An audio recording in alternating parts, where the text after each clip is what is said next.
ভাবুন তো একবার, আপনি দিন রাত এক করে পড়াশোনা করেছেন, আপনার কাছে ভালো ডিগ্রি আছে, কিন্তু চাকরি নেই। দিনের পর দিন চাকরির পরীক্ষার প্রস্তুতি নিচ্ছেন, কিন্তু ফর্ম ফিল আপের টাকা বা একটা সাধারণ ইন্টারভিউ দিতে যাবার বাস ভাড়া জোগাড় করতেও বাবা মায়ের কাছে হাত পাততে হচ্ছে। এটা শুধু কোনো গল্প নয়, এটা আজ আমাদের দেশের এবং বিশেষ করে পশ্চিমবঙ্গের লক্ষ লক্ষ বেকার যুবক যুবতীর রূঢ় বাস্তব। আর ঠিক এই পরিস্থিতির মধ্যেই 2026-এর পশ্চিমবঙ্গ বিধানসভা নির্বাচনের ঠিক প্রাক্কালে রাজ্য সরকার নিয়ে এসেছে এক নতুন মাস্টার স্ট্রোক, বাংলার যুব সাথী প্রকল্প, যেখানে রাজ্যের বেকার যুবক যুবতীদের প্রতি মাসে 1500 টাকা করে ভাতা দেওয়ার ঘোষণা করা হয়েছে। কিন্তু আসল প্রশ্ন হলো, সত্যিই কি এই 1500 টাকা রাজ্যের বেকারত্ব দূর করতে পারবে, নাকি এটা শুধুই 2026-এর নির্বাচনের আগে একটি সুনিপুণ পলিটিক্যাল স্ট্র্যাটেজি? আসুন আজকের এই ভিডিওতে আমরা এই পুরো বিষয়টির গভীরে গিয়ে এর আসল সত্যটা বিশ্লেষণ করি। কোনো প্রপাগ্যান্ডা নয়, শুধু ফ্যাক্টস আর লজিক। বন্ধুরা, সবার আগে আমাদের বুঝতে হবে এই স্কিমটা আসলে কি এবং কাদের জন্য। গত 5ই ফেব্রুয়ারি 2026 তারিখে পশ্চিমবঙ্গের অর্থমন্ত্রী রাজ্য বাজেটে এই প্রকল্পের ঘোষণা করেন। সহজ কথায়, এটি একটি ডাইরেক্ট বেনিফিট ট্রান্সফার বা সরাসরি নগদ হস্তান্তরের স্কিম। এর শর্তগুলো একবার দেখে নেওয়া যাক। বয়সসীমা: আবেদনকারীর বয়স 21 থেকে 40 বছরের মধ্যে হতে হবে। শিক্ষাগত যোগ্যতা: অন্তত মাধ্যমিক ক্লাস 10 পাস হতে হবে। কর্মসংস্থান স্থিতি: আপনাকে সম্পূর্ণ বেকার হতে হবে, কোনো সরকারি বা বেসরকারি চাকরিতে যুক্ত থাকলে চলবে না। অন্যান্য শর্ত: আপনি যদি ইতিমধ্যেই লক্ষ্মীর ভাণ্ডার বা অন্য কোনো সরকারি ভাতা পেয়ে থাকেন, তাহলে আপনি এই স্কিমের যোগ্য নন, তবে শিক্ষামূলক স্কলারশিপ পেলে আবেদন করা যাবে। সব ঠিক থাকলে আপনার ব্যাংক অ্যাকাউন্টে প্রতি মাসে 1500 টাকা করে আসবে। এটি সর্বোচ্চ 5 বছরের জন্য অথবা আপনি চাকরি পাওয়া পর্যন্ত চলবে। মজার ব্যাপার হলো, প্রথমে বলা হয়েছিল এই টাকা দেওয়া শুরু হবে 15ই আগস্ট থেকে, কিন্তু হঠাৎ করেই মুখ্যমন্ত্রী মমতা বন্দ্যোপাধ্যায় ঘোষণা করলেন যে না, আগস্ট নয়, 1 এপ্রিল 2026 থেকেই এই ভাতা দেওয়া শুরু হবে।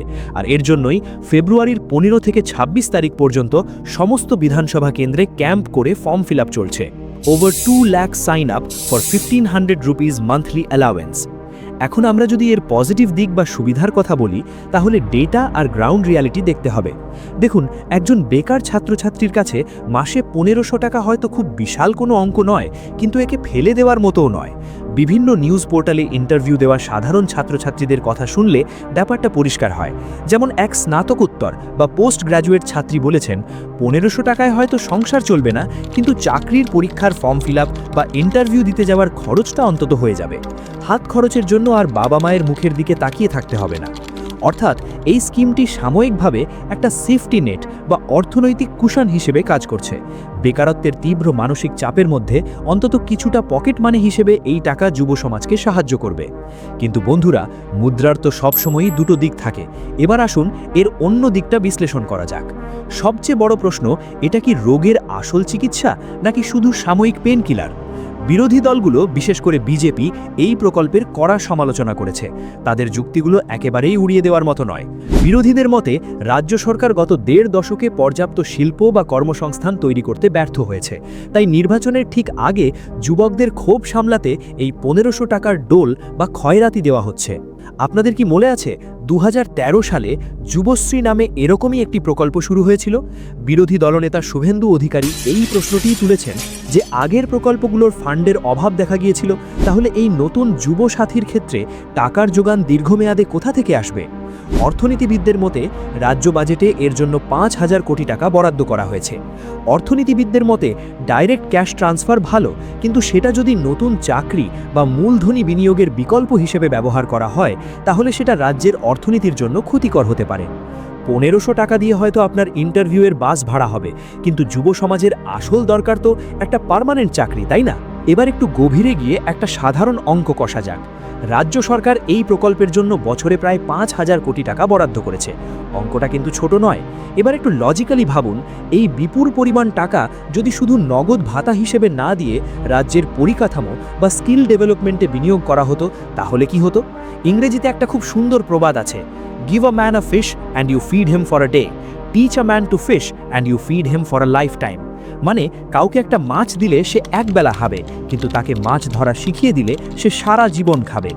এই 5,000 কোটি টাকা দিয়ে রাজ্যে নতুন আইটি পার্ক তৈরি করা যেত, ছোট ছোট ম্যানুফ্যাকচারিং হাব বা ফ্যাক্টরি বসানো যেত, অথবা হাজার হাজার যুবককে নিজেদের স্টার্টআপ বা ব্যবসা শুরু করার জন্য বিনা সুদে লোন দেওয়া যেত। তাতে হয়তো আজ লক্ষ লক্ষ স্থায়ী চাকরির সুযোগ তৈরি হতো, যেটা বাংলার এই মুহূর্তে সবচেয়ে বেশি প্রয়োজন। কিন্তু অন্যদিকে এই স্কিমের সমর্থকদের লজিকও একেবারে ফেলে দেওয়ার মতো নয়। তাদের যুক্তি হলো, যে ছেলেটার পকেটে আজ আগামীকালের খাওয়ার টাকা নেই বা ফর্ম ফিল আপের টাকা নেই, তাকে আগে তো বাঁচিয়ে রাখা দরকার। তার কাছে 10 বছর পরের স্কিল ডেভেলপমেন্টের চেয়ে এই মুহূর্তের 1500 টাকাটা অনেক বেশি জরুরি। অর্থনীতিতে একে বলা হয় ইউনিভার্সাল বেসিক ইনকামের কনসেপ্ট। দুই পক্ষের যুক্তি এখানে বেশ জোরালো, কিন্তু দিন শেষে প্রশ্ন একটাই থেকে যায়, সরকার কি সত্যি লং টার্ম ভিশন নিয়ে ভাবছে? এবার আসুন সবচেয়ে ইন্টারেস্টিং পার্টে, দ্য পলিটিক্যাল অ্যাঙ্গেল। আপনারা যদি একটু লজিক্যালি ভাবেন, কেন স্কিমটা 15ই আগস্টের বদলে এগিয়ে এনে 1 এপ্রিল থেকে শুরু করা হলো? কারণটা জলের মতো পরিষ্কার। 2026-এর পশ্চিমবঙ্গ বিধানসভা নির্বাচন সম্ভবত মে মাসে হতে চলেছে। তার মানে এপ্রিল মাসে যদি প্রথম কিস্তির 1500 টাকা লক্ষ লক্ষ বেকারের অ্যাকাউন্টে ঢোকে, তবে নির্বাচনের ঠিক আগে ব্যালট বক্সে সেটা একটা বিশাল ইম্প্যাক্ট ফেলবে। তৃণমূল কংগ্রেসের স্ট্র্যাটেজিটা এখানে খুব স্পষ্ট।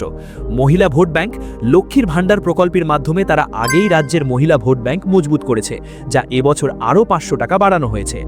যুব ভোট ব্যাংক, যুব সমাজ বিশেষ করে তরুণ ভোটাররা কর্মসংস্থানের অভাবে বেশ ক্ষুব্ধ ছিল, সেই ক্ষোভ প্রশমিত করতেই এই নতুন ভাতা।